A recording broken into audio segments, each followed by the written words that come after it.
Baruch Hashem, bendito sea su santo nombre. En esta oportunidad voy a estar desarrollando una prédica, parashá o conferencia, como usted desee llamarlo, en esta oportunidad. Voy a estar hablando de una de las fiestas más emblemáticas que ha trascendido la frontera, los imperios, los milenios y está activa en nuestros días. Esta tradición muy popular, más conocida como la Natividad o la Navidad, voy a estar haciendo un recorrido histórico desde sus orígenes hasta nuestros días. Este tema lo he titulado Navidad, fiesta pagana. Navidad, fiesta pagana. La palabra Navidad deriva del latín nativitas, que traducido al español significa nacimiento, pero realmente se refiere al nacimiento de Yeshua de Nazaret, nuestro Mesías. Y si fuese así, ¿por qué las Escrituras no nos señalan que este nacimiento ocurrió un 24 o 25 de diciembre para un solsticio de invierno? La Navidad se remonta a unos cuantos años después al diluvio, más precisamente con la aparición, reinado y familia de Nimrod. En Bereshit o Génesis 10:8, las Escrituras nos enseñan de esta forma. Cus también engendró a Nimrod, el cual comenzó a ser poderoso en la tierra. Él fue intrépido cazador, enfrentado a Yahweh. Por esto se dice como Nimrod, intrépido cazador, enfrentando a Yahweh.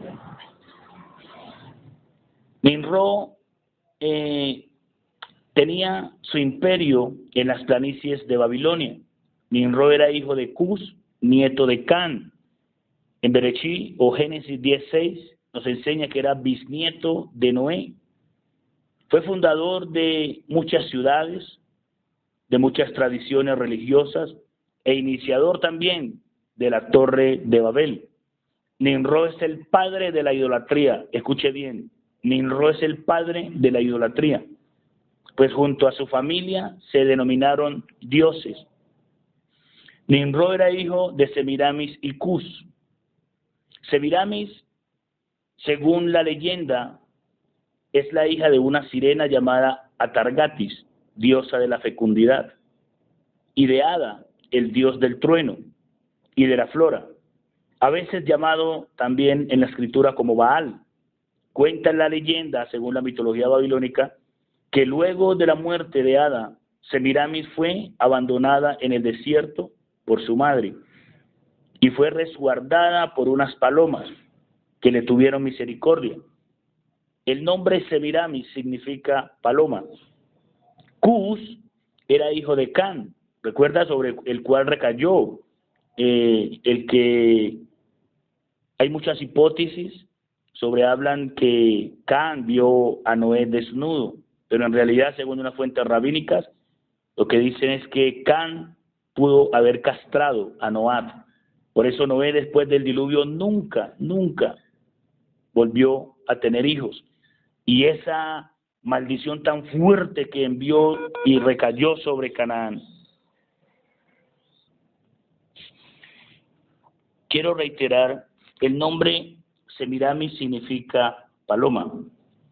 Y Cus era hijo de Can, un gran cazador, quien tomó por esposa a Semiramis y tuvo por hijo a Nimrod.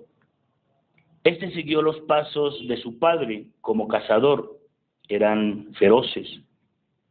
En esas cacerías, Nimrod disparó en contra de Cus, causándole la muerte.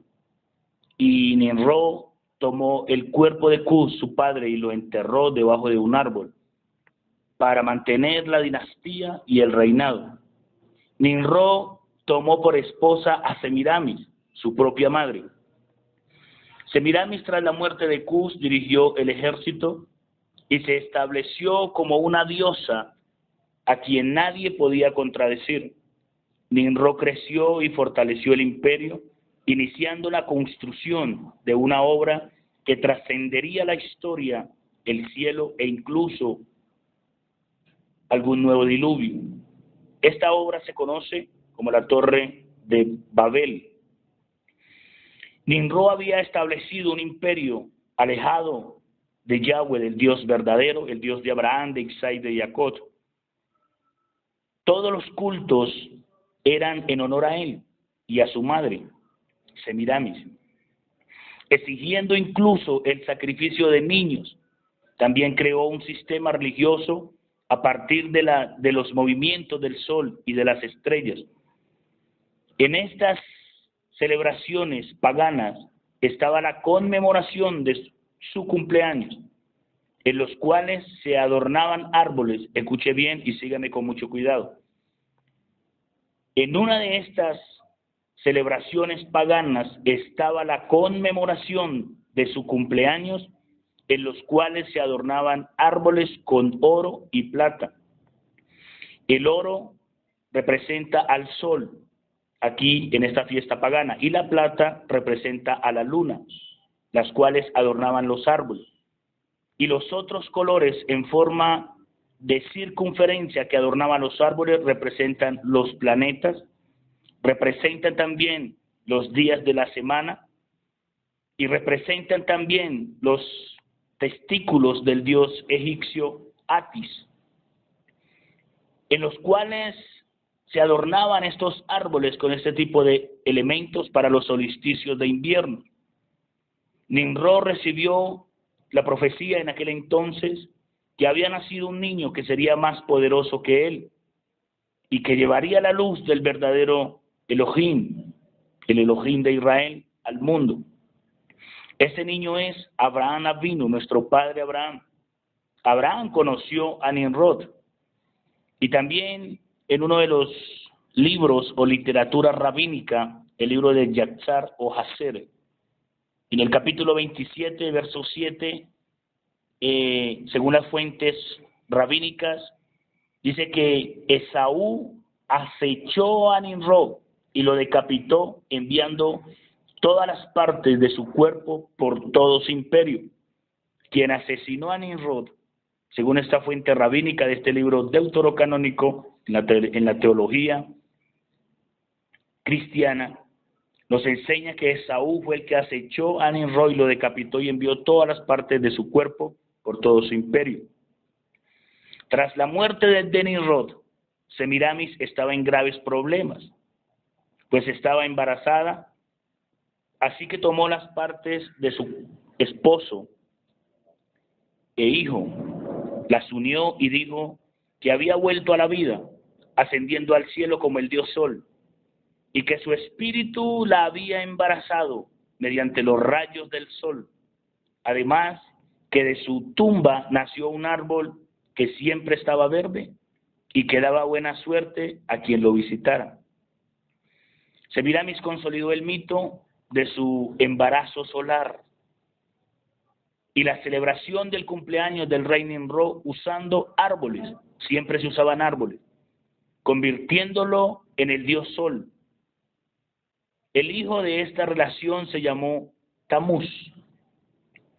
Y como Tamuz era la reencarnación del dios Sol, nació para un solsticio de invierno, o sea, un 25 de diciembre. En Jeremías capítulo 7, libro del profeta Jeremías, capítulo 7, verso 18, nos habla de esta forma.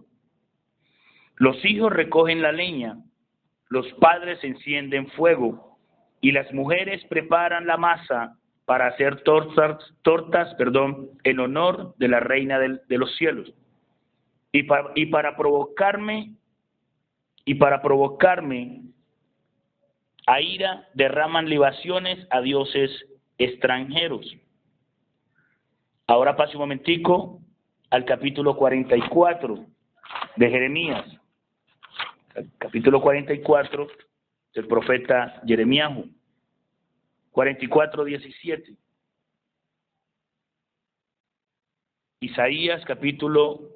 Jeremías capítulo 44, versículo 17. Al contrario, cumpliremos resueltamente toda la promesa salida de nuestra boca respecto a quemar incienso en honor de la reina de los cielos, y derramar libaciones a ella, como hemos hecho nosotros y nuestros padres, nuestros reyes y nuestros príncipes en las ciudades de Judá y en las plazas de Jerusalén, con la cual tuvimos abundancia de pan y éramos felices y no veíamos mal alguno. Hago un paréntesis para dar la explicación de este texto. El profeta Jeremías hablaba las palabras que el Dios de Abraham, de Isaac y de Jacob ponía en su corazón y usaba sus labios para exhortar a aquella generación que estaba en una decadencia o descomposición religiosa, económica, espiritual, y habían caído en la desgracia de la idolatría. Ellos adoraban abiertamente a Semiramis, que la Biblia aquí la llama la reina de los cielos, la misma que en el año 609 la Iglesia Católica Romana le cambiaría el nombre por la Virgen María. Y el profeta Jeremías exhortaba a este pueblo, a aquella generación, y este pueblo se rebeló a aquella palabra que venía del cielo, del Dios de Abraham, y por eso se expresan de esta forma, que cumplirán resueltamente la adoración, el incienso a esta diosa pagana llamada aquí la reina de los cielos. La idolatría ciega el entendimiento de todas aquellas personas que la siguen y la practican. Tamuz creció, el niño Tamuz creció, y sería otro rey idólatra de Babilonia. Ezequiel capítulo 8, libro del profeta Ezequiel capítulo 8, verso 14 nos enseña de esta forma: y me llevó junto a la puerta septentrional de la casa de Yahweh, y vi allí mujeres sentadas pleñando a Tamuz. En la Reina Valera lo dice endechando, y esta palabra en el hebreo es bakat, que significa llorando amargamente con dolor ante Tamuz, ante este niño que creció de esta relación incestuosa y se convertiría en un rey pagano de Babilonia, y también considerado como un dios o semidios bajo las culturas de aquella generación. Esta figura se hizo popular por aquella región: Tamuz, Semiramis, reina del cielo, y Tamuz, hijo del dios Sol, o Nimrod, reencarnado. Semiramis también es la matriarca de la doctrina de la reencarnación, fue la que inventó esta doctrina, que hasta el día de hoy ha cegado el entendimiento de muchos pueblos hinduistas, budistas y muchos aquellos que practican y que creen en la doctrina de la reencarnación.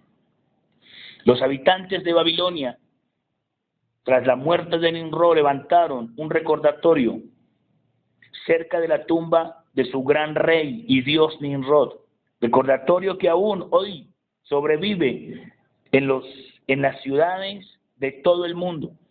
Estos recordatorios se conocen hoy como obeliscos. Estos obeliscos en forma vertical, apuntando hacia el cielo. Se levantó uno de estos en la tumba de Nimrod, y hoy en día los vemos en Egipto, en Washington D.C., territorio americano, en Italia, en Turquía, en Argentina y en muchos lugares del mundo. Están en forma vertical estos obeliscos apuntando hacia el sol. Los antiguos consideraban al sol también como un dios. Tenga en cuenta usted que el sol emite luz, calor y energía, y por los rayos ultravioleta que penetran la tierra hace que germine las cosechas que el ser humano ha sembrado, y por ende el alimento. También los antiguos consideraban que el falo, el órgano reproductor masculino, era considerado como un dios, porque ellos decían que por medio de una relación sexual entre un hombre y una mujer se podía dar vida, y de esa relación nacía un hijo. Y por eso adoraban también al pene o al falo, el órgano reproductor masculino, y lo consideraban como un dios. De esta forma también los obeliscos honran al órgano masculino del hombre. Tamuz creció y también fue un hombre dedicado a la caza. En una de estas jornadas de cacería en el campo, cuando tenía 40 años ya de edad, fue embestido por un jabalí y al caer se golpeó, cuenta la leyenda, que al caer se golpeó la cabeza muriendo en el acto. Fue fulminante esta caída. Su compañía buscó al jabalí, todo su ejército buscó a este jabalí salvaje y decretó un día de luto por cada año de su vida. Si tenía 40 años y un día de luto serían 40 días. Tiempo denominado como la Cuaresma. ¿Le suena también popular? Luego de estos 40 días, el jabalí fue sacrificado y consumido con gran orgullo en honor a Tamuz. La desesperada Semiramis ya tenía para esa época un sistema religioso consolidado, muy sólido. Su hijo Tamuz fue enterrado en las raíces de un gran árbol. Escuche bien, Cus, cuando murió, Oninro asesinó a Cus, lo enterró cerca de un árbol. Cuando muere Ninro, también en su tumba le levantan un recordatorio, un obelisco, como lo había hablado, y cerca también de su tumba había un gran árbol. Tamuz también muere y lo entierran bajo las raíces cerca también de un árbol. El árbol simbolizando y simboliza también a Tamuz. Este árbol, escuche bien, es el mismo que hoy en día, para estas fechas de solsticio de invierno, o más conocido como la Natividad, es el que ponen en las salas de muchos hogares, países anglosajones, europeos, donde se celebra esta fiesta pagana. Semiramis tenía ya una edad avanzada, escuche bien, y ella prometió a su pueblo volver después de la muerte, descendiendo del cielo como una diosa fértil. De esta forma, los sacerdotes de Semiramis, sacerdotes paganos, armaron la leyenda donde Semiramis tomó forma de paloma y ascendió hasta el cielo para posteriormente descender en forma de huevo a las orillas del Éufrates, dando por prueba de su poder la creación de un conejo que colocaba huevos. Esto es más conocido también como los huevos de Pascua. La religión babilónica siguió creciendo gracias a los sacerdotes de Semiramis, que establecieron como base ceremonial las cuevas del valle de Guinón. Y cada solsticio de invierno, 25 de diciembre, embarazaban a virgen. Escuche bien, cada solsticio de invierno, estos sacerdotes paganos, depravados y diabólicos, embarazaban vírgenes para sacrificar, escuche bien, para sacrificar estos niños el siguiente solsticio de invierno. O sea, un año después sacrificaban esos niños que fueron producto de una violación, y el sacrificio que ellos hacían, y con la sangre que caía de estos niños, bañaban huevos en honor a Semiramis. Tal cual se conserva la tradición hasta el día de hoy con los denominados huevos de Pascua, que por mucho tiempo en la Iglesia Católica fueron admitidos, solamente pintados de rojo. Aquí también se da origen a una fiesta muy popular que se hace o que se celebra el día del 28 de diciembre en el país Colombia.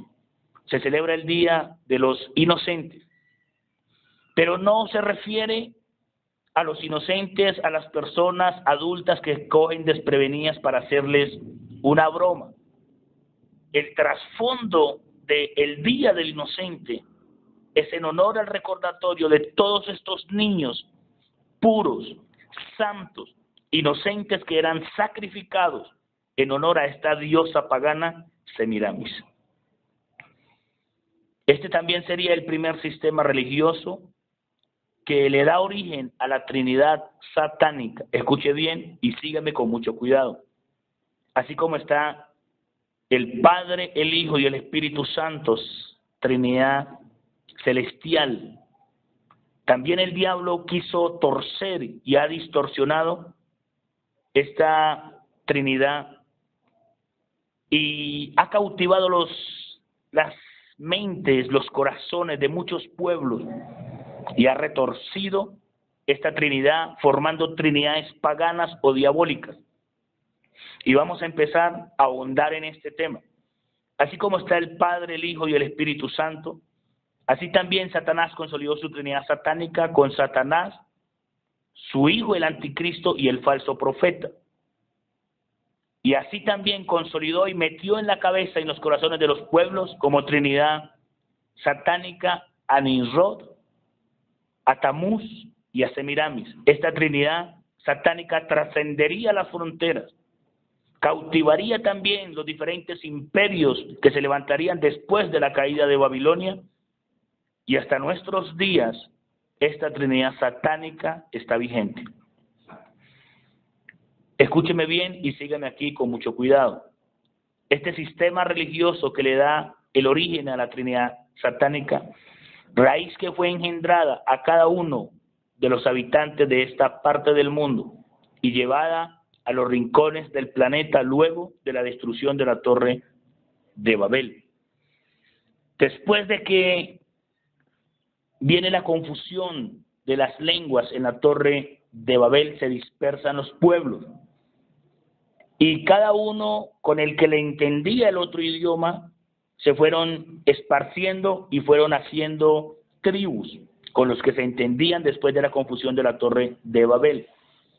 Y se esparcieron por todos los rincones del mundo y se llevaron entre sí la adoración al sol, la adoración a la Trinidad satánica. Y por eso no es casualidad que aún en esta parte de América, los chichas, los arahuacos, los aztecas, los mayas, los incas y todas las mayorías de las tribus de esta parte de América adoran al sol. ¿Quién les enseñó a adorar al sol? Nomás fue todas aquellas personas que fueron dispersas después de la confusión de la Torre de Babel, que se llevaron en sus corazones los cultos paganos y la adoración al sol. La religión babilónica es la madre de todas las religiones. A través del tiempo ha mutado. Debido a los diferentes idiomas se le han unido nuevas costumbres, pero en esencia sigue siendo lo mismo, paganismo. En Deuteronomio 18:9 nos enseña que el Dios de Israel entregó todas estas tierras en manos del pueblo de Israel por su idolatría y por su maldad. Devarim 18:9. Cuando entres en la tierra que Yahweh tu Elohim te da, no aprenderás a hacer las cosas abominables de aquellas naciones. Advertencia contundente que el Dios de Abraham, de Isaac y de Jacob le hace a la nación de Israel antes que entrara a poseer esta tierra donde estaba plagada de estas prácticas abominables. El culto al sol, a Semiramis, a Nimrod. Y también vemos que el imperio babilónico decayó durante varios siglos, dado al crecimiento de un nuevo imperio, el imperio egipcio, el cual se extendió por todo el nororiente de África y recogiendo toda esta tradición traída desde las orillas del Éufrates, creó su propio sistema religioso. Ahora nos introducimos en la mitología y leyendas egipcias. La religión egipcia tenía por máximo dios al dios Ra, el dios del sol y dios supremo del cielo. Ese era el dios supremo, Ra, para los egipcios, curiosamente representando por una paloma. La historia de Semiramis, Nimrod y Tamuz, la trinidad satánica y diabólica, hizo parte del ideal egipcio desde 3500 años antes de Yeshua HaMashiach, nuestro Mesías y Maestro, nuestro Rabino Celestial.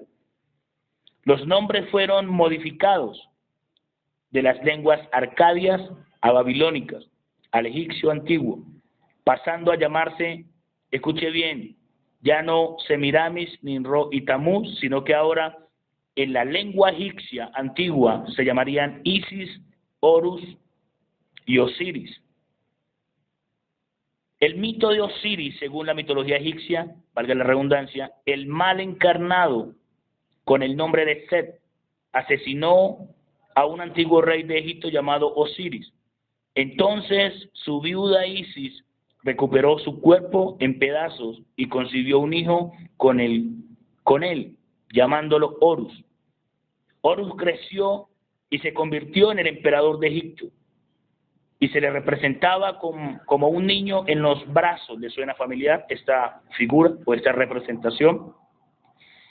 Se le representaba como un niño en los brazos de una mujer, o simplemente un niño con una corona chupando su pulgar. Durante su combate de venganza con Set, ayudado por su padre Osiris en forma de sol, perdió uno de sus ojos, que luego se convertiría en un amuleto de su victoria. Como podemos observar, la cultura babilónica fue heredada a los egipcios, los cuales la reprodujeron por varios milenios. Horus era representado como un halcón, rey de las aves. Isis era conocida como la reina del cielo. Y Osiris había nacido el solsticio de invierno, o sea, un 25 de diciembre. En esta zona, el abeto y el pino, árboles, son escasos.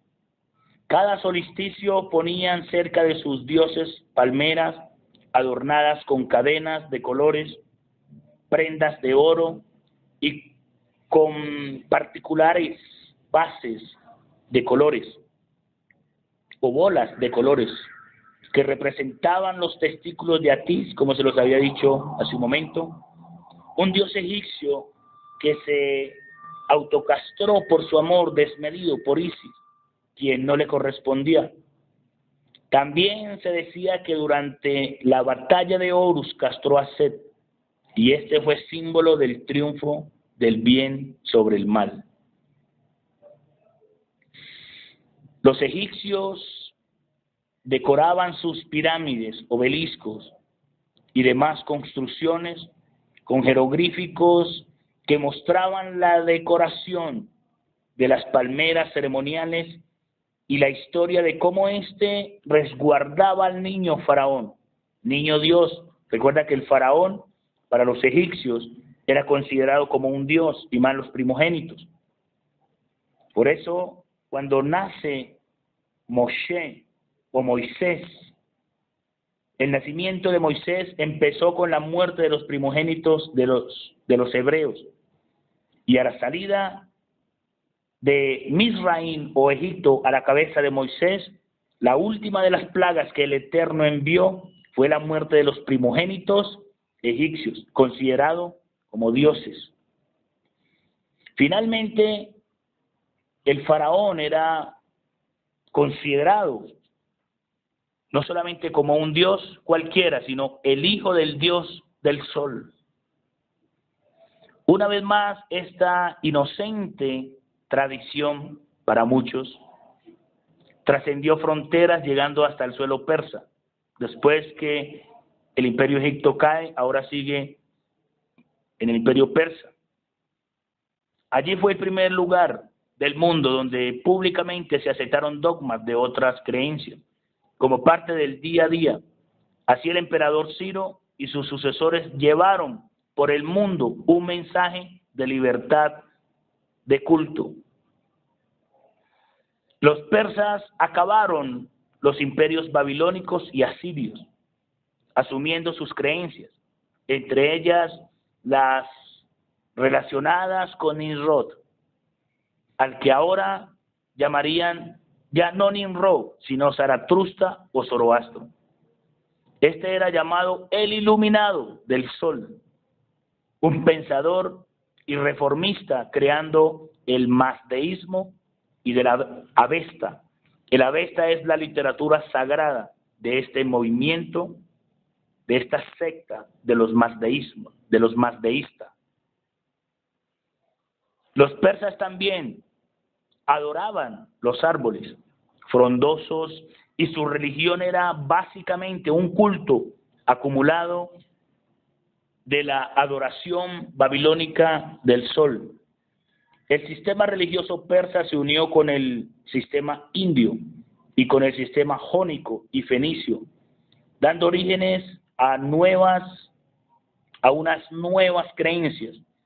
Elaboraron una trinidad formada por Mitra, Hormuz y Arimán, y algunas veces el último reemplazado por Armaiti, una diosa que descendía del cielo.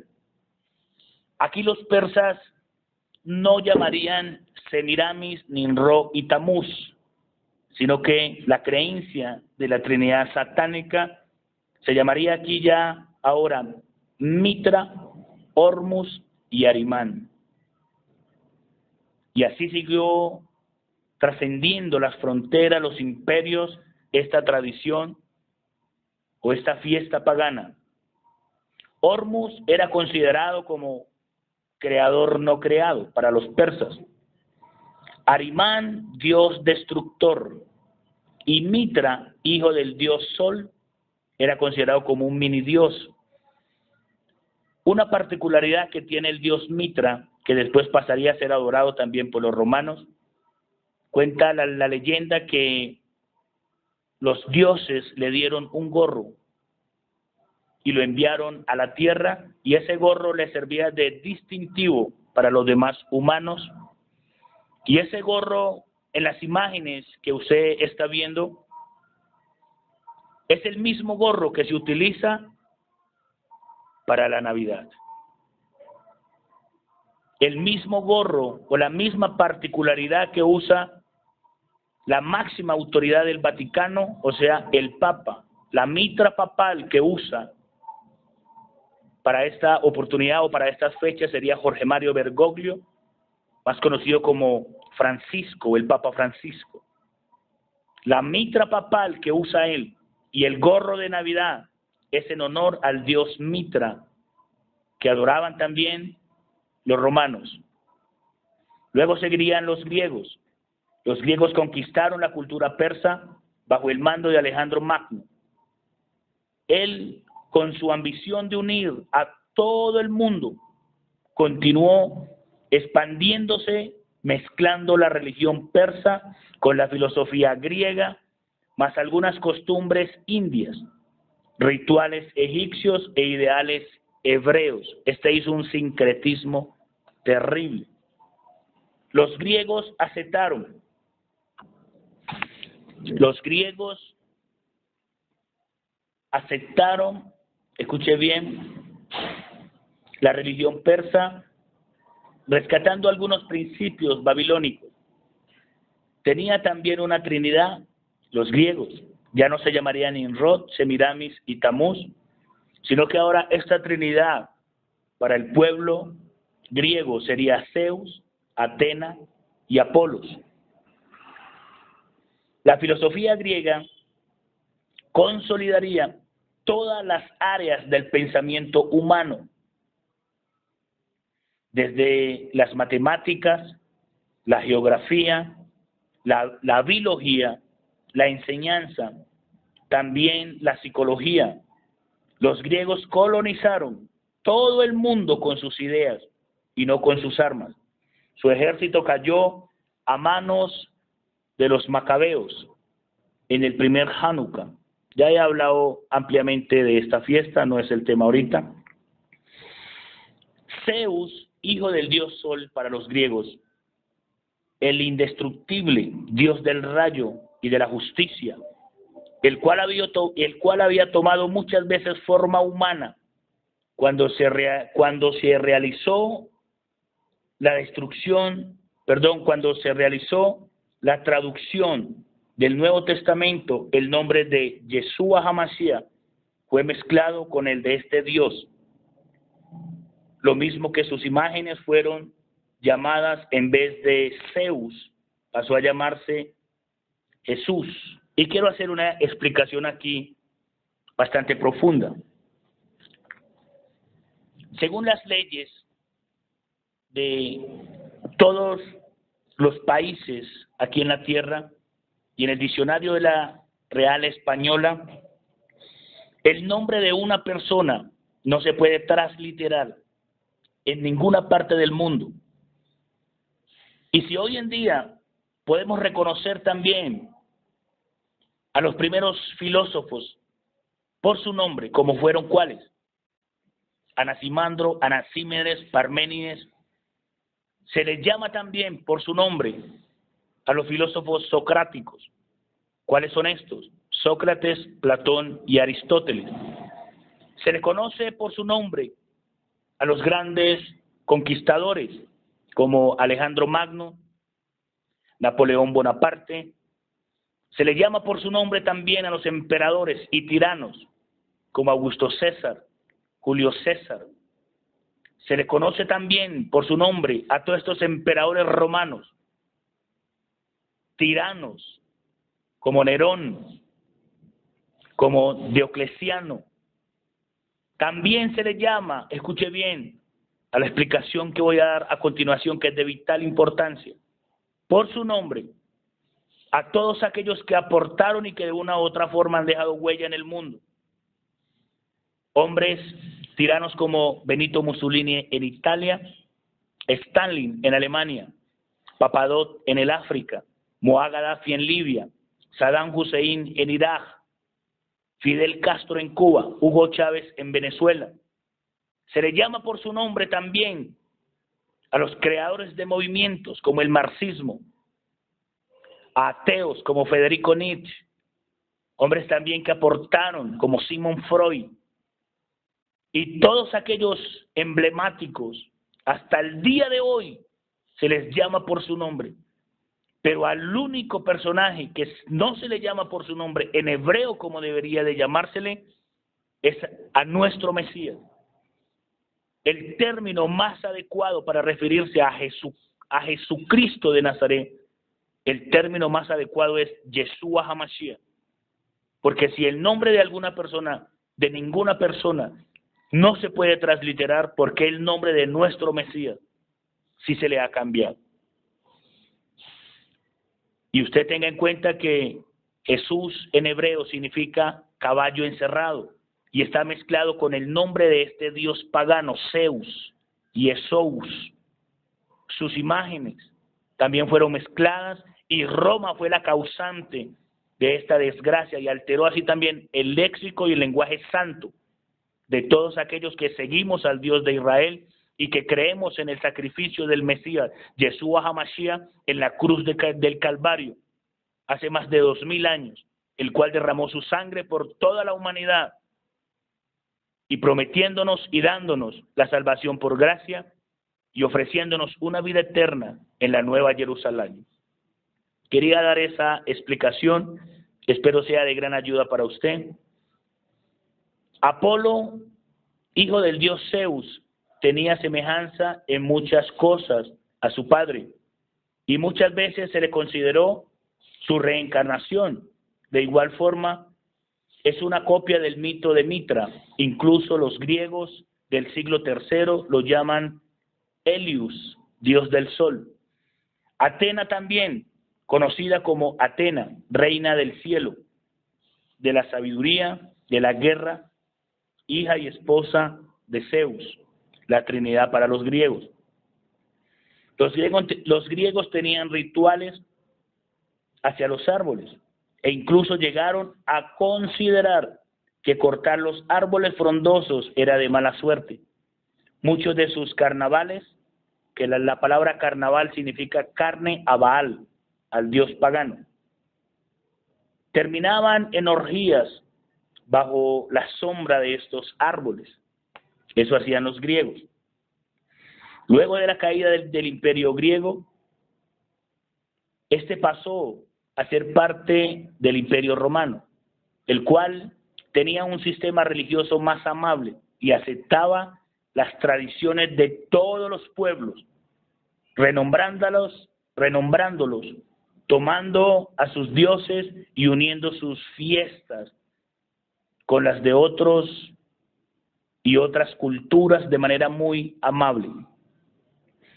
Dioses griegos, Zeus; dioses romanos, Júpiter; dioses griego Hera, ahora pasó a llamarse Juno; el dios griego Poseidón, para los romanos pasó a llamarse Neptuno; la diosa griega Atena, ahora pasó a llamarse Minerva para los romanos; el dios Ares, para los griegos, ahora pasó a llamarse Marte para los romanos; Artemisa para los griegos, ahora pasó a llamarse Diana para los romanos; Hermes para los griegos, ahora pasó a llamarse Mercurio para los romanos; Dionisio para los griegos, ahora pasó a llamarse Baco para los romanos; Apolo para los griegos, ahora pasó a llamarse el mismo nombre, Apolo, para los romanos; Afrodita para los griegos, ahora pasó a llamarse Venus para los romanos. Roma fue uno de los imperios más grandes de todos los tiempos y aún persiste con su representante número uno en la religión más conocida del catolicismo, que es el Papa. Y esta religión es una mezcla entre la más conocida como catolicismo, es una mezcla de ideales de Yeshua HaMashiach, el Mesías verdadero, y el paganismo de la época. Las vestimentas que usa la máxima autoridad religiosa católica, todo está en honor a los dioses paganos. La mitra papal que usa esta autoridad religiosa es en honor al dios Mitra. El báculo que usa el Papa es en honor al Baco, al dios Baco. El anillo que usa, anillo del pensador; los zapatos rojos, la cruz; el haba, la casucha, y todos estos elementos que usa es en honor a dioses paganos.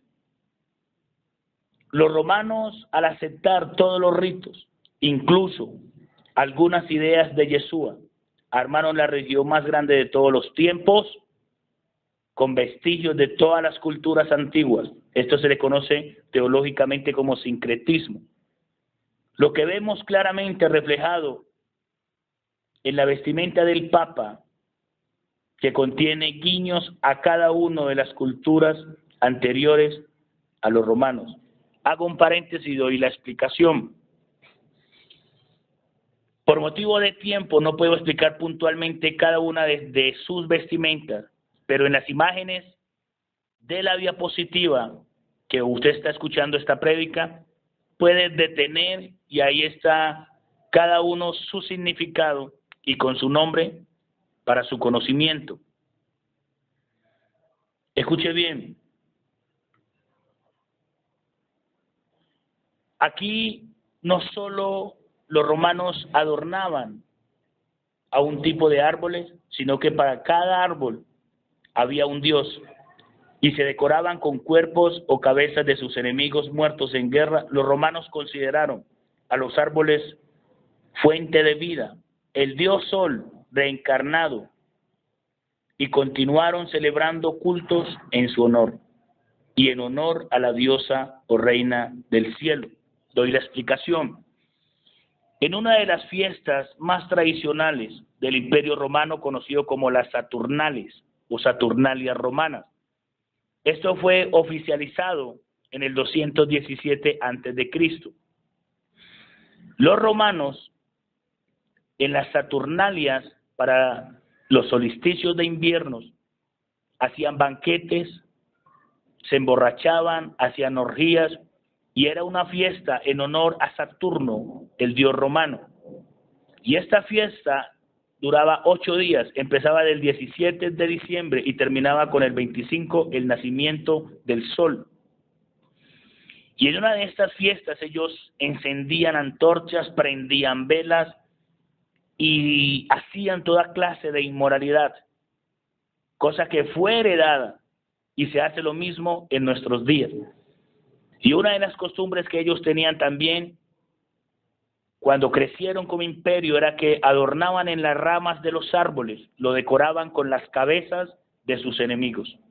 Y por eso también consideraban a los árboles como dioses o la reencarnación del dios Sol.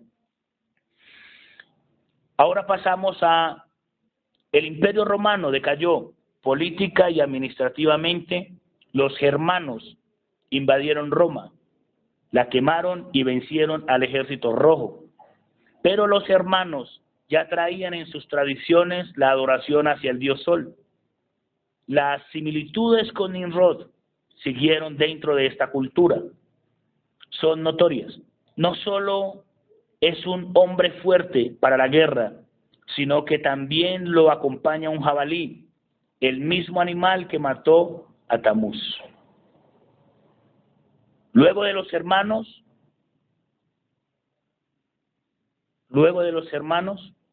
aparecieron los nórdicos, que consideraban al árbol frondoso una imagen viva de cómo el universo estaba definido. Además, encerraban cada realidad o dimensión dentro de bolas o circunferencias, eran decorados y venerados. Esto para los nórdicos. Y los nórdicos, que eran amantes de la guerra y padres de los poderosos vikingos, tenían una religión basada en actos de brujería, espiritismo y respeto hacia los muertos. Sus creencias estaban orientadas principalmente hacia la Trinidad nórdica. Escúcheme bien, ya no sería aquí para los nórdicos Nimrod, Semiramis y Tamuz, sino que ahora su Trinidad satánica y pagana sería Thor, hijo de Dios, Odín, Dios todopoderoso para los nórdicos, y Freya, diosa madre de la fertilidad. Una vez más se evidencia como la creencia de la Trinidad satánica retorcida, que el diablo infestó las culturas y los pueblos y metió en el corazón de aquellas civilizaciones, ha continuado y ha prevalecido hasta el día de hoy. De esa forma, la humanidad, la criatura, se aleja de su verdadero creador. Luego, con una tradición muy similar, llegaron los celtas, los mismos que crearon el Halloween. Los celtas tenían la religión más supersticiosa de todos los tiempos. El objeto de su adoración era un roble. Su calendario estaba dividido por etapas que definía un árbol determinado. Se les asignaba poderes mágicos y se les adoraba con grandes fiestas y adornos. Los celtas y los nórdicos celebraban para el solsticio de invierno, ellos le llamaban el Yule. El Yule era una fiesta que duraba 12 días y dejaban encendido un árbol por 12 horas. Cuando los primeros católicos evangelizaron esta zona, unieron esta a la Navidad adquiriendo costumbres como, ejemplo, encender el leño en Yule, 12 horas, como lo había dicho hace un momento. Es la versión puertas adentro de la hoguera del Linat. Mantener una vigilia nocturna para esperar el sol, colgar figuras de madera en la puerta. Esto para los nórdicos. Y Roma adoptó, hizo el sincretismo y retorció también la fe y la orientación y la adoración que le pertenecía al Dios verdadero en honor a estos dioses paganos. Luego vienen otras religiones, donde la abundancia de dioses y costumbres también incluían celebración al árbol sagrado, o árbol de la vida a la Trinidad, y de igual forma al Dios que hacía referencia al nacimiento del sol. Para los budistas, ya no sería llamado Ninro, Semiramis y Tamuz, sino que ahora pasaría a ser Bonsai, árbol de la vida. Ahora pasaría a ser Buda como el creador, Dharma como el preservador, Sanjat el destructor y Tara, diosa madre. Para el hinduismo también adoraban árbol, como Gustan Klin, conocido como árbol de la vida. Y también la creencia de la Trinidad sería aceptada por este pueblo. Ya no serían Ninro, Semiramis y Tamuz, sino que ahora pasaría a ser Brahma, Vishnu y Shiva. Y también en China, también la creencia, escuche bien, de la Trinidad estaría aferrada a su cultura. Se le conoce como los tres puros, la Trinidad taoísta, los descendientes más altos. En América también, diosa madre. Las culturas de América siempre se consideraron hijas del sol. Un ejemplo, los incas, o Inca, hija del sol. Los aztecas, los mayas, Chiva. La adoración del sol era parte esencial de todas estas tribus y de todas estas culturas. Los mayas, los incas, los aztecas, los chichas, todos ellos, todas estas tribus adoran. En Bolivia y en muchas partes del mundo se adora al sol.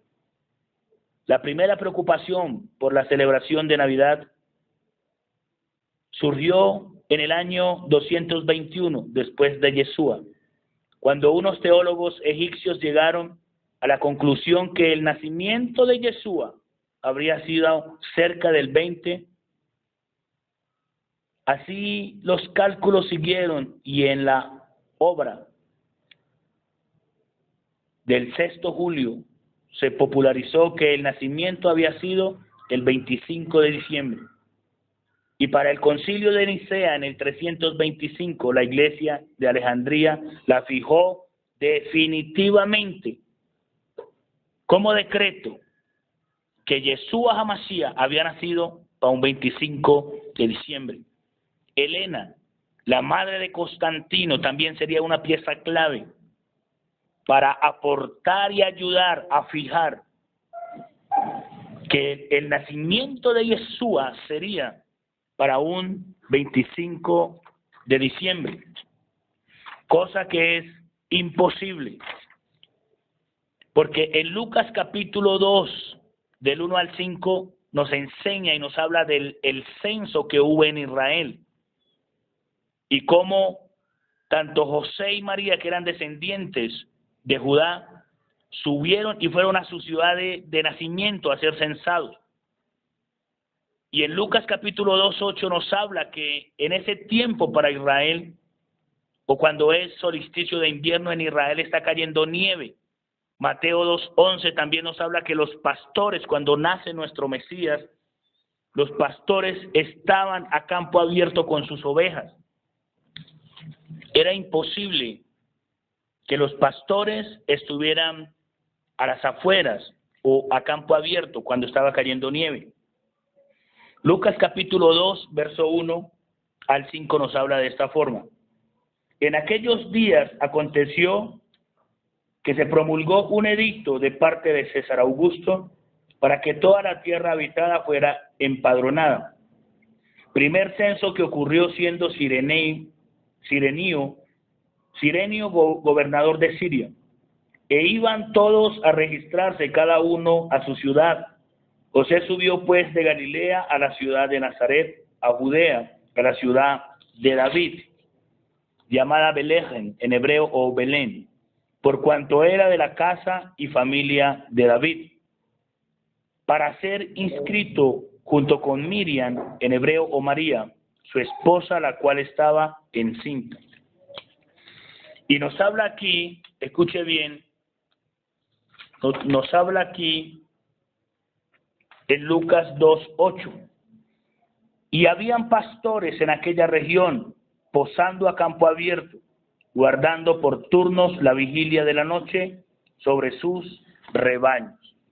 Es imposible que para un solsticio de invierno Yeshua HaMashiach hubiera nacido cuando para esta fecha en Israel está cayendo nieve. Las calles, los campos abiertos se poblan de la nieve que cae. Y en Mateo 2:11 nos hablan cuando los sabios de Israel, por cierto que no fueron tres reyes magos, como Roma le ha hecho creer a la humanidad. Estos sabios, que eran muchísimos, que siguieron según la astronomía, la estrella que estaba profetizada aún en la Torá del nacimiento de nuestro Mesías. Ellos llegaron de Babilonia y honraron al Mesías de Israel con oro, con mirra, y le dieron estas especies aromáticas también a nuestro Mesías de Nazaret. Y vemos que posteriormente era un acto profético, porque con ese oro que le dieron, después Miriam y su esposo José pudieron huir a Egipto. Estos sabios, hay una literatura rabínica donde nos habla que estos sabios eran descendientes o eran discípulos del profeta Daniel, que durante años, décadas, esperaban y se fue transmitiendo ese conocimiento de generación en generación, el nacimiento del Mesías. Y recuerde que como el profeta Daniel no está registrado que tenía hijos, esposa o familia, probablemente fue eunuco, sus partes íntimas fueron castradas. Todas las riquezas que él adquirió en Babilonia, todas esas riquezas él las destinó para el Mesías de Israel. Y según las fuentes rabínicas, que lo que los sabios que viajaron de Babilonia al nacimiento de Yeshua le trajeron toda esa riqueza que era el profeta Daniel al Mesías. Baruch Hashem, bendito sea su santo nombre. La Navidad también toma raíces de la fiesta anual del nacimiento del sol en el solsticio de invierno, celebración adoptada por la Iglesia Católica en el siglo III, después de Yeshua. De igual forma la fiesta Saturno, la fiesta a Saturno, también incluyó en su composición, pues los pueblos paganos de Europa no querían dejar de celebrar a su Dios para convertirse al catolicismo. Por esto el Papa Julio I exigió que la fiesta se moviera a esta fecha, el 25 de diciembre. Así dichos pueblos celebrarían su fiesta en honor a Yeshua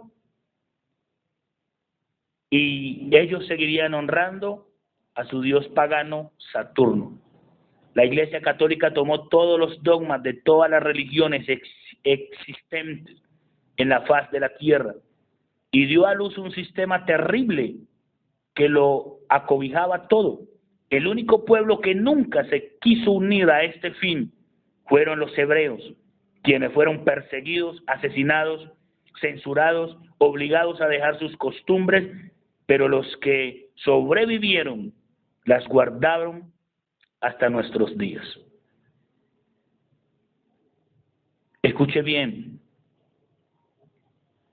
Yeshua no nació para un solsticio de invierno, para un diciembre, debido a que el relato bíblico nos dice que habían pastores en el campo, como lo acabamos de leer a continuación. Y diciembre es la temporada de invierno para la nación de Israel, lo que impide la salida de los pastores al campo. Además dice que él nació en un pesebre, Lucas 2:7. Lucas 2:7 nos habla, pesebre, esto se refiere a un Sukkot o a una Sukkot, una de las celebraciones judías, Sukkot, que en hebreo significa Sukkot, por lo tanto su nacimiento fue durante la fiesta de Sukkot. Y la fiesta de Sukkot se realiza anual. Probablemente entre finalizando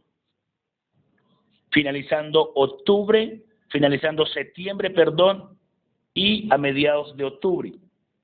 Para estas fechas se celebra Sukkot, que es recordar la salida que ellos tuvieron de Misraín y el tiempo que caminaron por el desierto. Todos en Israel hacen su Sukkot fuera de su casa, una cabaña, una casita donde ahí ellos se meten y comparten y recuerdan todo lo que vivieron en el desierto. En una de estas fiestas de Sukkot nace nuestro Mesías. La iglesia posteriormente, los protestantes más puntualmente, en varias zonas de Estados Unidos prohibió la fiesta y la declaró igual de malvada al Halloween, algunos protestantes más radicales. Las ramas actuales del cristianismo continúan celebrando esta gran mentira. Muchos, para estas generaciones, en congregaciones o iglesias llamadas protestantes, adornan sus congregaciones y ponen los árboles más grandes dentro de las mismas. Ellos continúan celebrando esta gran fiesta pagana, excepto otros movimientos más radicales que no la celebran. En la actualidad, la Navidad es celebrada en cada rincón del mundo y es esperada con ansias. Esta es la fecha con mayor número de muertos, endeudamientos, suicidios, robos. La Navidad rescata todas y esas religiones y tradiciones y las coloca en la sala de muchas casas. Es triste ver que para estas fechas muchos que siguen a Yeshua HaMashiach consagrado durante todo el año le dan la espalda. Muchos cristianos se emborrachan, adulteran, fornican, consumen, se endeudan, vuelven otra vez a practicar todo las obras malvadas de la carne y se desvían del camino de santidad. Es triste. El espíritu, entre comillas, familiar que se mueve para estos tiempos es terrible. Tumba pastores, tumba ministros, tumba familias. Y dejar de ser pagano para muchos es duro. El árbol, que es quizás el símbolo más representativo de esta fecha, por lo general es un pino y en algunos lugares un manzano. Como ya hemos visto, este hace referencia a Nimrod. Y el árbol en el cual cayó muerto Tamuz, este es el árbol de acera que Dios prohibió en Jeremías capítulo 10 del 1 al 5 y en Segunda de Reyes capítulo 17 verso 10. En el último mes del calendario gregoriano cae también la fiesta de Hanukkah o fiesta de las luces. Cada 4 años Hanukkah coincide con el 25 de diciembre, en donde se encendió la menorá gracias a un milagro que el Creador hizo en la fiesta de Hanukkah. Recuerde que Yehudí Macabí o Judas Macabeo con sus hermanos decidieron nuevamente y se rebelaron contra el movimiento de Antíoco Epifanes IV, rey griego asirio, que sacrificó un marrano dentro del Ben Hamidrash, el templo sagrado en Jerusalén, que prohibió la circuncisión, que quemó muchos Sefer Torah y muchos ritos religiosos judíos los prohibió. Judas Macabeo se rebeló y en 8 días reconquistaron otra vez. La menorá por mandato del cielo tenía que permanecer encendida, pero por causa de la guerra el aceite había escaseado. Y un sacerdote que caminaba por un pasillo encontró una porción de aceite de olivas que mantendría encendido la menorá por una noche y esa noche se extendió a 8 días. De esa forma se celebra la fiesta de Hanukkah hoy en día. Voy a estar hablando de un personaje también emblemático,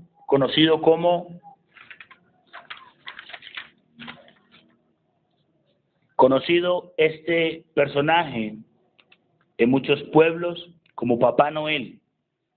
En algunas culturas es llamado Santa Claus, San Nicolás, Viejo Pascuelo o Papá Noel. Es el más importante de los representantes de la Navidad. San Nicolás era un cura. San Nicolás era un cura que regalaba juguetes o regalos a niños pobres. Viejo Pascuelo porque andaba con el conejo de Pascua regalando sus huevos. Y Papá Noel es la base del Viejo Pascuelo, verde pasado a rojo por la bebida Coca-Cola. Voy a profundizar acerca de este tema. San Nicolás nació en Patora, región de Licia, actualmente dentro del territorio que hoy se conoce como Turquía. Nació puntualmente en el 270 después de Cristo. Murió el 6 de diciembre del 343 después del Mesías de Israel. San Nicolás, obispo de Roma, pasó a la historia por dar regalos a los niños. En la versión holandesa se le conoce como Sinterklaas. Este era conocido como el dios o el Santa Claus que cabalgaba los cielos en un caballo de 8 patas. Escúcheme bien, sígame acá con mucho cuidado. Nicolás, más tarde llamado San Nicolás por la Iglesia Católica, nació en medio de una familia adinerada. El padre de Nicolás quería que él siguiera el ejemplo o tradición de la casa, que fuera comerciante. La madre de Nicolás quería que él fuera obispo, que le sirviera en la Iglesia Católica. Sucedió que se levantó una peste en aquel entonces, en los cuales murieron muchísimas personas de la región, incluidos sus padres. Nicolás quedó con mucha riqueza y Nicolás vendió todo lo que tenía y se lo dio a los pobres. Emigró y salió de ese lugar. En 1822, Clement Clark Moore, profesor de literatura griega y oriental, escribió un poema de 56 versos, creando en sí la imagen moderna de San Nicolás y la Navidad, titulado Una visita de San Nicolás. Doy la explicación, hago un paréntesis. Después de que Nicolás emigra a estudiar eclesiástico y capacitarse para ser obispo, muere su tío, que su tío lideraba una iglesia católica, muere su tío. Y posteriormente Nicolás pasa a ser ahora el obispo de aquella iglesia, teniendo aún 17 años. Nicolás se hizo famoso por dar regalos a los niños, de esa forma pasó a la historia. Y Clement Clark Moore, este profesor de literatura, tanto griega como oriental, escribió un poema de 56 versos. El verso final afirma y le da el retoque y lo enfoca como el Papá Noel que hoy conocemos. Cuenta en el verso final que Nicolás había un hombre que tenía 2 hijas, pero ese hombre, para que esas 2 hijas se casaran, no tenía el adote o los recursos o la riqueza que se necesita en el Medio Oriente para que sus hijos se puedan casar. Y las hijas sufrían, estas muchachas sufrían porque ellas querían casarse. Y Nicolás se enteró de la situación y cuenta que se metió en el poema de Clement Clark Moore, que se metió por la ventana súbitamente y fue y les puso los recursos que ellas necesitaban, el dote en oro, y se los metió en los calcetines. Al otro día, cuando ellas se levantan, pues obviamente cogen los calcetines y allí había los recursos que ellos necesitaban para poderse casar. De esa forma lo va introduciendo al Papá Noel que hoy conocemos. Pero en 1862, y Clement Clarke Moore titula sus 56 versos Una visita de San Nicolás. Usted lo puede encontrar en internet, hay amplia información sobre esto. Y en 1862, la revista Harper Weekly le pide a Thomas Nash moldear la imagen del San Nicolás de Clement Clarke Moore, y Thomas Nash le pone accesorios, ¿como cuáles? Creando una nueva versión del Papá Noel, le da la idea del Polo Norte, la barba larga, y lo enfoca en una fiesta familiar. Escúcheme bien. Tanto Clement Clarke Moore, 1822, y Thomas Nash, 1862, son los emblemas o los hombres usados para moldear la imagen e introducir a Nicolás o a San Nicolás para los católicos romanos, y le venden la idea del Papá Noel que hoy conocemos. Estos dos hombres aportaron muchísimo, muchísimo, para que hoy en día se le honre al Papá Noel que todos conocemos, esta tradición pagana. Y a Papá Noel se le dan unas características, por eso digo que es pagano, unas características o atributos que solamente le corresponden al Dios de Israel. Se le dice que él conoce los regalos que todos los niños quieren. Y si él conoce todos los regalos que los niños quieren específicamente, se le pone un atributo que le corresponde al Dios de Israel, que es la omnisciencia. Si San Nicolás conoce los corazones y los regalos que todos los niños quieren, se puede decir que entonces él sería omnisciente, cosa que es una blasfemia para el Dios de Israel. Y se le da otro atributo, que es que el 24 de diciembre, para la Nochebuena, él baja por la chimenea, y en cada casa y en cada rincón y en todos los barrios y los pueblos de todos los continentes, a esa misma hora, él llega y les pone los regalos, o sea que nos da a entender que él es omnipresente, cosa que es una blasfemia. Es único y absolutamente un atributo del Dios de Israel, el Dios de Abraham, de Isaac y de Jacob. En 1840, por primera vez, Papá Noel aparece en un centro comercial para vender regalos. Su aspecto era el de un Papá Noel holandés, bajando por una chimenea y vestido de verde. En 1874, muchas empresas toman la foto de Papá Noel para vender sus productos. Empresas de todo tipo, empresas de carbón, empresas de zapatería, empresas de ropa, todos utilizan este icono publicitario para vender sus productos.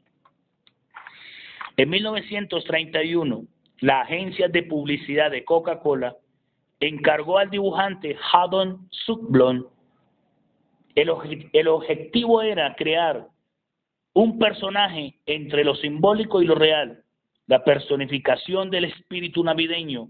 De esa manera se inmortalizó San Nicolás. 1940 se le viste de traje rojo por el artista Norman Rockwell, convirtiéndolo en un ícono publicitario, un personaje muy caritativo. En 1962 este personaje se mete a la televisión en dibujos animados con el señor Mago. El 23 de diciembre, escúcheme bien, La revista The Illustrated London News publicó una foto de la reina Victoria y el príncipe Alberto y su familia, algo muy tradicional para la Alemania del príncipe Alberto. La primera actividad navideña dentro de un hogar en Inglaterra. Y en esa fotografía de la reina Victoria y el príncipe Alberto se veía un árbol de Navidad puesto en la sala. Y toda Inglaterra se rindió a sus pies cuando vio esa fiesta, esa imagen al instante. 2 años después, esa foto llega a Estados Unidos de América, territorio yanqui, y aparece en una de las revistas más populares de la época, y a esta foto se le había dado unos retoques. A la reina Victoria se le había quitado la corona y al príncipe Alberto se le había quitado el bigote para darle un aspecto más americano. Y en 1856, el presidente de Estados Unidos de Norteamérica, Franklin Pierce, pone el árbol de Navidad en la Casa Blanca. Y así sistemáticamente se vendió la idea del árbol de Navidad, la idea del Papá Noel, de Santa Claus, del viejo Pascuero, al mundo entero, cautivando las conciencias, los pueblos, las familias, los hogares. Y en 1968, a un 21 de diciembre, la Navidad viajó a la Luna por la tripulación del Apolo 8, que fue la primera misión tripulada en salir de órbita terrestre y llegar a la órbita de la Luna. Despidiéndose los que iban dentro de esta nave y diciendo Merry Christmas. De esa forma, no solamente la Navidad, esta tradición viene 3.000 años antes de Cristo, aproximadamente 5.000 años lleva esta práctica activa, trascendiendo imperios, culturas, familias, movimientos, hasta nuestros días. Hasta nuestros días. Es importante comprender este tema de la Navidad. Este tema que es muy discutido por teólogos, por eruditos en muchos rincones del mundo. La Navidad del latín, natividad, que significa nacimiento, ya vimos que no es el nacimiento de nuestro Mesías. Empezó en Babilonia 3.000 en el 3000 antes de Cristo.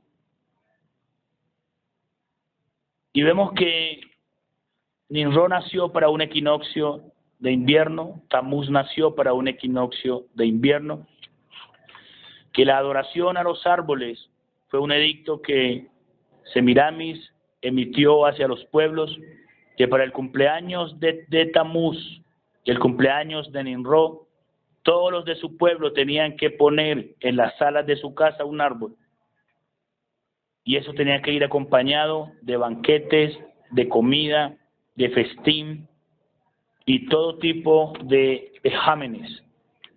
Tenía que ser celebrado para estas fechas. Vemos que en el año 650, después de nuestro Mesías, el Papa Gregorio el Grande le pone nombre a los días de la semana. Y empieza el calendario grecorromano y se oficializa la Navidad para todo Occidente. En el siglo XII se incorporan los villancicos, y estos villancicos se cantaban en latín. Países donde no se celebra la Navidad: Arabia Saudita, Argelia, región musulmana, Irán, Tailandia, Nepal, cerca de la India, Turquía, Corea del Norte, China y por supuesto en Israel. Todos estos países tienen sus propios calendarios. ¿Y por qué la gente se dan regalos específicamente para estas fechas? ¿Por qué se dan regalos? Acompáñeme usted al primer libro de los Reyes, capítulo 14. Primer libro de los Reyes, capítulo 14, verso 22 al 23. E hizo Judá lo malo ante los ojos de Yahweh, y lo provocaron a celos, con sus pecados que cometieron más que los que habían cometido sus padres. Por cuanto ellos también se construyeron lugares altos, piedras rituales y aceras en cada serranía y debajo de todo árbol frondoso. En la parte de abajo de los árboles que ellos metían en sus casas, según el edicto de Semiramis, ponían estatuas formadas por hombres. Las estatuas eran de Nimrod, Semiramis y Tamuz. Y en Jeremías capítulo 1, verso 16, libro del profeta Jeremías capítulo 1, verso 16 dice: y pronunciaré mis sentencias contra ellos a causa de toda su maldad, porque me abandonaron, quemaron incienso a dioses extraños y se postraron ante la obra de sus propias manos. No solamente ponían las estatuas de Nimrod, las representaciones de Nimrod, Tamuz y Semiramis, sino que también las honraban. Y ese día Semiramis decretó que tenían que compartir regalos entre los pobres, los de sus casas y todos aquellos que estuvieran cerca. De esa forma viene el origen también de darse regalos. Espero que este mensaje sea de gran ayuda para usted y sea de vital importancia para su crecimiento espiritual. El libro de Deuteronomio, capítulo 16. Deuteronomio, capítulo 16, verso 21 al 22. Nos habla de esta forma: no plantarás para ti acera de ninguna clase de árbol junto al altar de Yahweh, tu Elohim, que harás para ti, ni te erigirás estatua, cosas que Yahweh tu Dios aborrece. Hermano, el Eterno aquí está prohibiendo plantar árboles, escuche bien, dentro de las casas, honrando a esta diosa pagana. No plantarás para ti acera de ninguna clase de árbol junto al altar de Yahweh tu Dios, quemarás incienso. Porque se ponían los árboles dentro de las casas, se ponían los regalos, las estatuas de estos dioses paganos y se les veneraba, se les quemaba incienso. Jeremías capítulo 10, libro del profeta Jeremías capítulo 10, verso 3 al 4. ¿Por qué las costumbres de los pueblos son vanidad? Pues se corta un árbol del bosque, la mano del artífice lo labra con herramienta, lo adornan con plata y oro, lo que yo les había dicho hace un momento. El oro representa al sol y la plata representa a la luna. Esto es una práctica muy antigua. Verso 4. Lo adornan con plata y oro, lo sujetan con clavos y martillos para que no se tambaleen. Aquí está hablando acerca del árbol de la Navidad. Baruch atah Adonai Eloheinu melech haolam vaed. Bendito seas tú, Señor, Rey del universo, amo y Señor y sustentador de los siglos, Padre eterno, Príncipe de paz, Emmanuel, Dios con nosotros, el león de la tribu de Yehudá, la raíz de David. Baruch Hashem.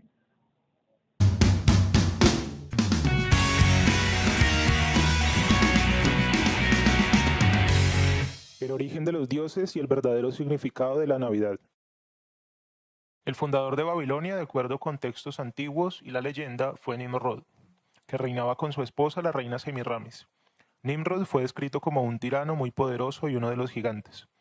Se dijo que gobernaba la región que es ahora el Líbano, y de acuerdo con el Génesis, los primeros centros del reino de Nimrod eran Babilonia, Acadia y otros en la región de Sinar o Sumeria. Después se expandió más lejos en Asiria para construir ciudades como Nínive, donde muchos de los tablillas sumerias fueron encontradas. Nimrod y Semiramis, o los seres que esos nombres simbolizaban, eran de los linajes de los gigantes que caminaron sobre la tierra, que también se hicieron conocidos como los titanes.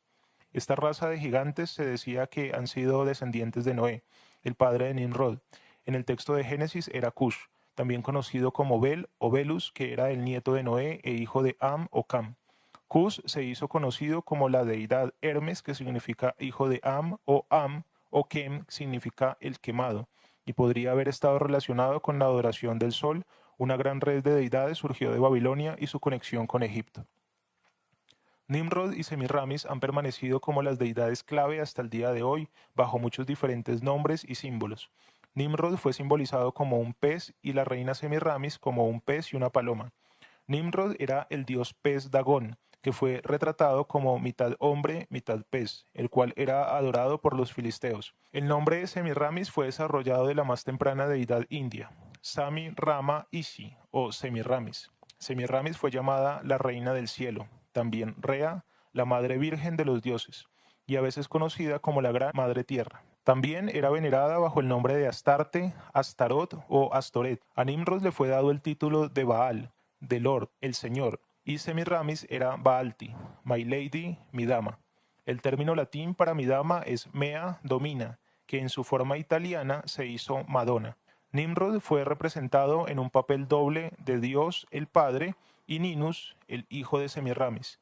Ninus era también conocido como Tamuz. Este tema, marido, esposa, hijo de Nimrod, Semiramis y Tamuz, se hizo la mitología Osiris, Isis, Horus de los egipcios, con su equivalente en India, Asia, China y otras partes. En la Iglesia Católica Romana, el Papa todavía usa una mitra formada como una cabeza de pez para simbolizar a Nimrod. Este es también el significado del anillo del pescador.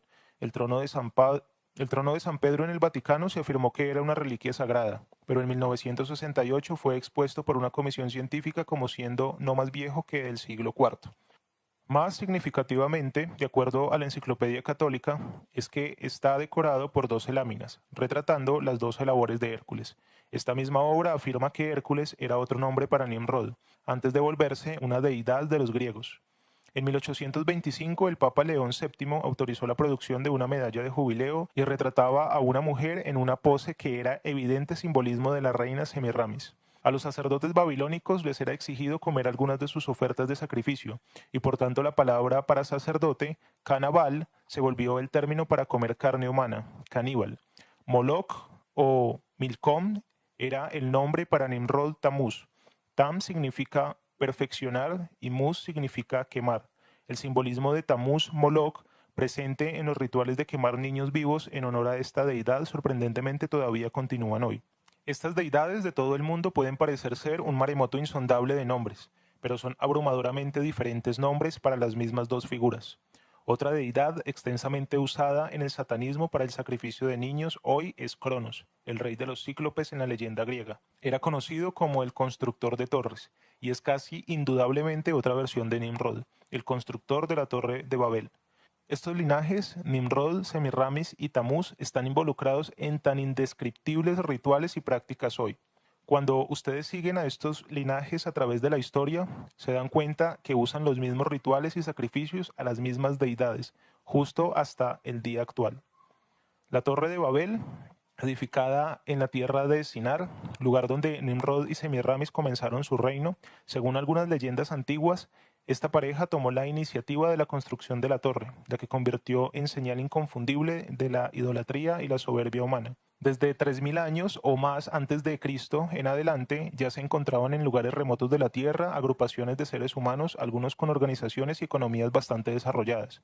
Por ejemplo, en el hemisferio occidental, el pueblo Olmeca, antiguo pueblo del sur del Golfo de México, que originó la más antigua civilización en Mesoamérica, México y América Central, y cuyo esplendor se fecha desde aproximadamente el 1500 hasta el 900 a.C.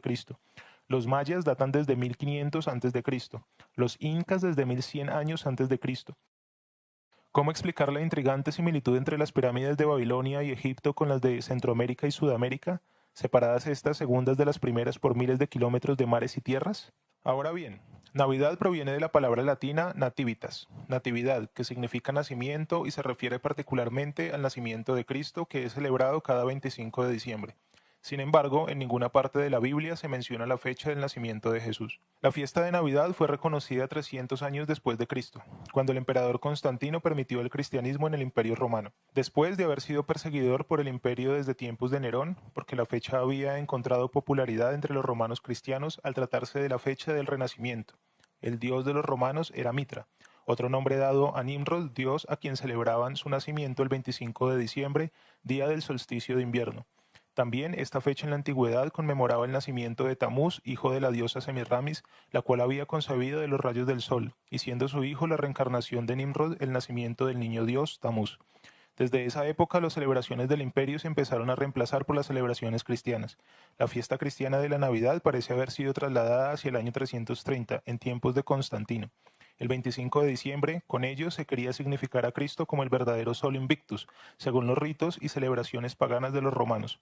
El emperador Constantino I había sido un seguidor fiel de las tradiciones paganas, al dios Sol. Muchos creen que el cristianismo celebra el nacimiento de Cristo el 25 de diciembre porque los padres de la Iglesia se apropiaron de la fecha de un festival pagano, haciendo creer al mundo que se adoraba el nacimiento de Cristo, siendo en realidad el culto pagano a la adoración de Baal, Moloch, Osiris, Mitra, Dionisio, Tamuz, Nimrod y el dios Sol.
esa tradición proceden los pasteles en forma de tronco, troncos de chocolate que hoy en día se comen en Navidades y en numerosas festividades, como ocurre en Francia con el famoso postre la bûche de Noël, el tronco de Noel, que no es más que un pastel con forma de tronco hecho de chocolate y nueces, que para los galos representa el tronco quemado desde Nochebuena hasta Año Nuevo como promesa de nuevo comienzo.